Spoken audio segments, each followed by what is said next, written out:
Hyderabad university భూములు ఏవైతే ఉన్నాయో మొత్తం హైదరాబాద్ మొత్తం కాంక్రీట్ జంగల్గా తీసుకురావడానికి ప్రయత్నం చేస్తుంది కాంగ్రెస్ ప్రభుత్వం. కర్ణాటకలో ఏ విధంగా అయితే ఉందో కాంక్రీట్ జంగల్గా ప్రయత్నం చేసిన తర్వాత అక్కడ తాగనీకి నీళ్ళు లేకుండా ఎంత ఇబ్బందులు ఆడారో దాన్ని బట్టి ఆలోచించుకోవాలి.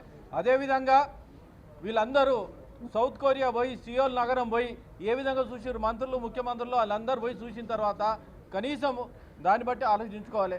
అదేవిధంగా న్యూయార్క్లో ఏదైతే సెంట్రల్ పార్క్ 600 ఎకరాల్లో ఏదైతే వేసిరో చుట్టుపక్కల ఏదైతే సాఫ్ట్వేర్ ఇండస్ట్రీస్ ఉన్నాయో ఆ విధంగా డెవలప్ చేయాలని మేము డిమాండ్ చేస్తూ ఉన్నాం.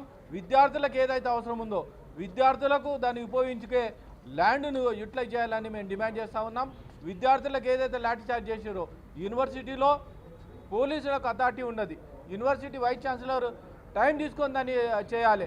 ఆ విధంగా మీరు ఏదైతే మీరు భూముల అమ్మకానికి ఉన్నదో విద్యార్థుల మీద ఏదైతే లాఠీ చార్జ్ చేసారో భారతీయ జనతా పార్టీ ఉంటుందని మేము డిమాండ్ చేస్తూ నిన్న ఏదైతే మేము యూనివర్సిటీ ల్యాండ్ విజిట్ చేయడానికి పోయినామో మా ఎమ్మెల్యేలందరినీ అదేవిధంగా ఎమ్మెల్సీలందరినీ ఔదార్యం చేసి కనీసం అడిగి పోవడానికి కూడా మద్దతు తెలపడానికి కూడా లేకుండా అంతా భయపడతా ఉన్నారు. మీరు ఒకటే ఆలోచించుకోవాలి, రాబోయే రోజుల్లో విద్యార్థులు ప్రతి యూనివర్సిటీ నుండి వాళ్ళకు సపోర్ట్ చేస్తూ ఉన్నారు.